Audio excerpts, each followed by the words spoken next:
சமீபத்துல திருமாவளவன் அவர்கள் பேசின ஒரு விஷயம் அவருடைய ஸ்பீச்ல நடுவுல பதிவு பண்றாரு. கும்பாபிஷேகம் பண்ணணும்னு முடிவு பண்ணிட்டீங்க, அதை ஊருக்கு வெளியே வச்சு பண்ணுங்க, கூட்டத்தில் வச்சு பண்ணிடாங்க. சகித்துக் கொண்டுதான் கூட்டணியில் இருக்கிறோம்.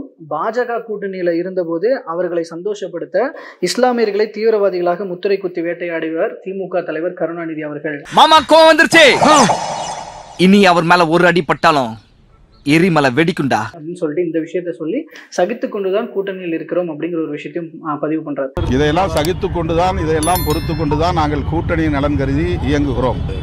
அதிகார வர்க்கத்தை சார்ந்தவர்கள் எங்களுக்கு எப்போதும் போல தொல்லை தருகிறார்கள். இல்லப்பா, அடிமேல் அடி விழுந்துட்டே இருக்குப்பா, எத்தனை அடியை தான் சமாளிப்பேன். நிறைய நெருடல்கள் உங்களுக்கு உள்ளுக்குள்ள இருக்குது. நானும் பழிக்காத மாதிரியே எவ்வளவு நேரம் நான் அடிக்கிறது. இவ்வளவுக்கும் காரணமான அந்த பெரியவா சும்மா விடக்கூடாது. சிஸ்டமிக்கா கொள்கை அடிப்படையில் திமுக விலகிதான் போகுது மதச்சார்பின்மை என்ற கோட்பாட்டுல இருந்து. எனக்கு அவர் பார்த்தா சிரிப்பு வருது, உள்ள அழுவியா இருக்குது, அப்படியே ஓன்னு வாய் விட்டாலும் போல இருக்குது. காலையில கூட விசிகா தலை ரவிக்குமாரோட அந்த ட்வீட் பார்த்திருப்பீங்க, படிச்சுங்க இல்லையா? ரொம்ப முக்கியமானது. முருக பக்தி இலக்கியங்களை மையப்படுத்தி இந்து சமய அறநிலையத்துறையின் ஆளுகையின் கீழ் உள்ள திருக்கோயில்களின் சார்பில் நடத்தப்படும் பள்ளிகள் மற்றும் கல்லூரிகளில் பயிலும் மாணவ மாணவர்கள் போட்டிகள் நடத்தி பரிசுகள் வழங்குவது என்று தீர்மானிக்கப்படுகிறது. கேட்டுக்க என்னடா இது, என்னம்மா இது? விழா காலங்களில் அருள்மிகு கந்தசஷ்டி முருகன் திருக்கோயில்களில் மாணவ மாணவர்களை கொண்டு கந்தசஷ்டி பாராயணம் செய்விப்பது என்றும் தீர்மானிக்கப்படுகிறது. தெரிஞ்சுக்கிட்டியா? சட்ட கிழிஞ்சிருந்தா தச்சு முடிச்சிடடா, நெஞ்சு கிழிஞ்சிருக்கு எங்க முறையிடலாம். முருகப்பெருமானின் பெருமைகள் மற்றும் இலக்கியங்கள் குறித்து இந்து சமய அறநிலையத்துறையின் ஆளுகையின் கீழ் உள்ள திருக்கோயில்களின் சார்பில் நடத்தப்படும் கல்லூரியில் சிறப்பு ஆன்மீக பாடப்பிரிவுகளை ஏற்படுத்த அரசுக்கு பரிந்துரைக்கலாம் என்றும் தீர்மானிக்கப்படுகிறது.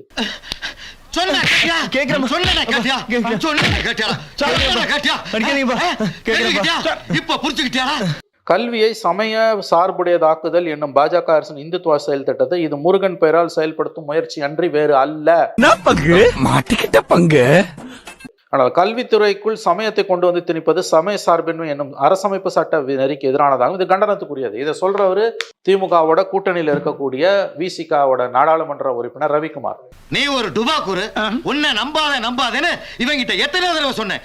இவன் தான் என் பேச்ச கேட்காம உங்ககிட்ட தான் கோச்சம் பார்க்கணும்னு சொன்னான். இதுக்கு திமுக என்ன முட்டு கொடுப்பாங்கன்னா, இந்து சமய அறநிலைத்துறை நடத்துற கல்லூரிகள்ல தான் நாங்க நடத்துறோம், மத்த கல்லூரியில இல்லைன்னு. இந்த ஈன பொழப்புக்கு பேசாம எங்கேயாவது போய் ஊருக்கு போயிடலாம். இல்ல பகவத்கீதையை பாடத்திட்டத்துல வைக்கிறத திமுக எதிர்க்குது இல்ல. அப்போஸ் குளுக்கோஸா? அப்போஸ்ங்க, அப்போஸ்னா ஆமான்னு அர்த்தம். Don't know English. அப்ப முருகப்பெருமானோட பெருமையை கந்தசஷ்டி கவசத்தை கொண்டு போய் ஸ்கூல் பசங்களுக்கு காலேஜ் பசங்களுக்கு வைக்கிறது மட்டும் திமுக எப்படி அனுமதிக்குது? இது என்ன வேணாம் இது? பாஸ், அப்ப நம்ம காட்டியும் கொடுக்குறோம். முருகப்பெருமான் என்பவர் இட்ஸ் a Hindu deity. அது ஒரு இந்து கடவுளர்களில் ஒருவர். நீ அதை தமிழ் கடவுள்னு சொல்லிடலாம், நீங்க ஏமாத்த முடியாது. அந்த துறையே இந்து சமய நலத்துறை, தமிழ் சமய நலத்துறை கிடையாது. சாம்பார் ஆப் எனக்கு. அப்ப அந்த சம்பந்தப்பட்ட இலக்கியங்களை முருகப்பெருமானின் கந்தசஷ்டி கவசத்தை கொண்டு போய் எப்படி நீ காலேஜ்ல வைப்ப? அது பகவத்கீதையை வைக்க ரெண்டு ஒண்ணு தானே. என்னடா நினைச்சிட்டு இருக்கோம் மனசுல? ஏன் ஆளை பார்த்தா உனக்கு அப்படி தெரியுதா, இல்ல என்ன பார்த்தா இப்படி தெரியுதா? பிச்சு போடுவோம், பிச்சு போடலாங்க. இதே எடப்பாடி பேரில் நடந்ததுன்னா, இது நடந்தது இல்ல. எடப்பாடி பேரில் சூரப்பா பகவத்கீதையை கொண்டு போய் அண்ணா யூனிவர்சிட்டியில வைக்கும்போது நீங்க தானே குதிச்சிங்க. உனக்கு வந்தா ரத்தம், எனக்கு வந்தா தக்காளி சட்னி. முட்டிக்கிட்டு மோதிக்கிட்டு ரத்த கையில அடிக்கிறேன் உனக்கு தக்காளி சட்னி. தாசில்தார் விசிகா கொடியை அகற்றி புதிதாக கொடி வைக்க கூடாதுன்னு சொல்லி அகற்றி இருக்கிறாரு. பிறகு அந்த இடத்துல வைக்கலாம் அப்படின்னு சொல்லி தாசில்தார் அதை மீண்டும் அந்த கொடி வைக்கப்பட்டிருக்கு. நீ என்ன சிரிக்கிற? உனக்கு இந்த வீட்டுல யாரு மரியாதை கொடுக்கறா? நானே கொடுக்கறேன்.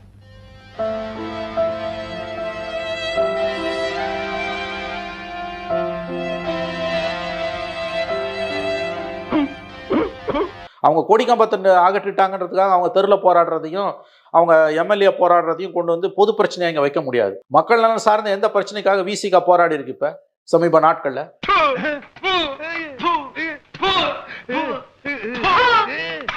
கல்வியை காவிமயமாக்குவது மோடி ஆட்சியின் செயல் திட்டங்களில் ஒன்று என்பதை திருமா ஒப்புக்கொள்வார். இன்னைக்கு அந்த முயற்சியை தமிழக அரசு மேற்கொண்டிருக்கும் பொழுது கூட்டணியில் இருக்கக்கூடிய நீங்க தெருவில் இறங்கி போராடணுமா இல்லையா?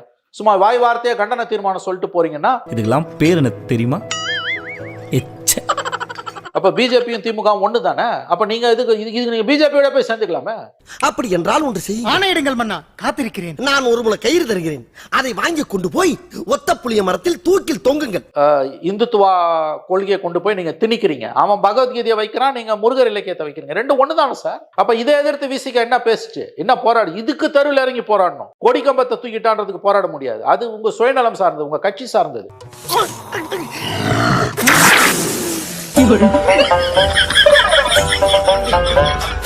இந்த நேத்து அவங்க நிகழ்ச்சியில அந்த நித்யானந்தன் கேட்கிறாரு, முருகரோட அண்ணன் விநாயகருக்கு அடுத்த வாரம் பர்த்டே வருது, நீ வாழ்த்து தெரிவிப்பியான்ற நியாயமான கேள்வி. நக்கல்யா அவனுக்கு. எல்முருகன் அவர்கள் வேலை தூக்கிட்டு முருகரை வந்து பெரிய அளவுல பிரச்சாரம் பண்ணாங்க. நாம் தமிழர் கட்சி வந்து முப்பாட்டன் முருகன் சொல்லி பெரிய அளவுல பிரச்சாரம் பண்ண, தமிழர் கடவுள் தான் அவரு அப்படின்னு சொல்லி, உங்களை விட நாங்கள் முருகரை அதிகமாக போட்டுறோம் அப்படிங்கிறத காட்டுறதுக்கான வேலையாக இதை எடுத்துக்கலாமா? அப்படிதான் எடுத்துக்கணும். அப்படித்தான் எடுத்துக்கணும். இதை அப்படி மட்டும்தான் எடுத்துக்கொள்ளணும். இவங்களை பூரா ஊசி போட்டு கொண்டு வரணும் அப்படின்னு பேட்டி எடுத்தாங்க. ஊசி போட்டு கொண்டு கடலில் போட்டோம். இவங்க இந்த பூமிக்கு தேவையில்லாத எக்ஸ்ட்ரா வெயிட். இவங்க தூக்கிட்டு சுத்தருக்கு கஷ்டப்பட்டு சுத்திட்டு பூமி. இதுல இன்னொரு வித்தியாசம் இருக்கு. நீங்க சொன்ன ரெண்டு தரப்புக்கும் இதுக்கும். பிஜேபி என்ற கட்சி நடத்துச்சு, நாம் தமிழர் என்ற கட்சி நடத்துச்சு, இங்க திமுக என்ற ஆளக்கூடிய அரசு நடத்துது. மத சார்பற்ற அரசுக்கு இதுல என்னங்க வேலை? எல்லாம் மேம் பேசணும், அப்படியே வாழைப்பழம் மாதிரி பேசுவாங்க மேம். பேசுறத பார்த்தா எப்படியா பட்டவங்கள தான் உயிர்ந்துருவாங்க, பேசியே கவர் பண்ணுவான் மேம். இவன் சொல்லிட்டாரு யாருக்குன்னா ரகுபதி, பெரியாருக்கு அண்ணாக்கு கலைஞருக்கு முன்னாடி ராமர்ன்ட்டாரு, ராமராஜ்யம் நடக்குதுன்ட்டாரு. இப்படி என்ன கிளம்ப வேண்டியதானே? அதான் துப்பிட்டில போக வேண்டியதானே? பாஜகவை மகிழ்விப்பதற்கான ஒரு செயல்பாடா அப்படின்றது. இவங்க மகிழ்விக்கிறதுன்னு சொல்றதை விட கோபி, ஆர்எஸ்எஸ் குளிர்விப்பதற்கு, பிஜேபியை குளிர்விப்பதற்கு ஒரு மெசேஜ் ஆர்எஸ்எஸ்க்கு திமுக கொடுக்க விரும்புது.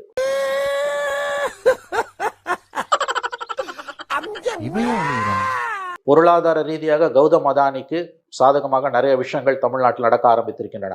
கௌதம் அதானி தமிழகம் வந்து யாரை சந்தித்து விட்டு போனார் என்பது எல்லோருக்கும் தெரியும். ஆனா யாருமே அதை பத்தி பேச வாய் திறக்க மறுக்கிறாங்க. வாயில புண்ணா, வாந்தி வருதா, ஊமையா? மறுபடியும் சொல்றேன், நேரடியா அவங்க பிஜேபியோட அலையன்ஸ்க்கெல்லாம் போறதுக்கு வாய்ப்புகள் குறைவு. இல்லைன்னு சொல்ல மாட்டேன், வாய்ப்பு குறைவு. மந்திரி சபையில போய் சேர்றதுக்கு வாய்ப்புகள் இல்லைன்னு சொல்ல மாட்டேன், வாய்ப்புகள் குறைவு. தேவைப்பட்டா போவாங்க. ஏமாத்தி போட்டாங்க பெரியப்பா, நல்லா நம்ப வச்சு மோசம் பண்ணிட்டாங்க பெரியப்பா. ஆமாண்டா மகனே, நாட்டுக்கோழி போறோம்னு சொல்லிவிட்டு போட்டா கோழியை போட்டாங்கடா, நம்ம ஏமாந்துட்டோம்டா.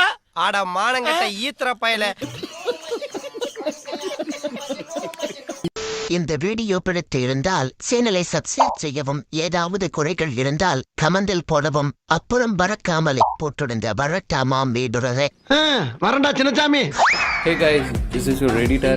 வீடியோ பிடிச்சிருக்குன்னு நினைக்கிறேன். ஸோ பிடிச்சிருந்தா ஒரு லைக் பண்ணிடுங்க அண்ட் கமெண்ட் செக்ஷனில் ஒரு ஹார்ட்டிங் அல்லது ஒரு ஸ்மைல் தெரிக்க விடுங்க பார்ப்போம். இப்ப எனக்காக நீங்க ஒரு குத்து குத்துனா குறைஞ்சா போயிருவீங்க. சரி பாசக்கரப்ப ஒரே ஒரு குத்த குத்தி விட்டு போவோம். வாடாங்க.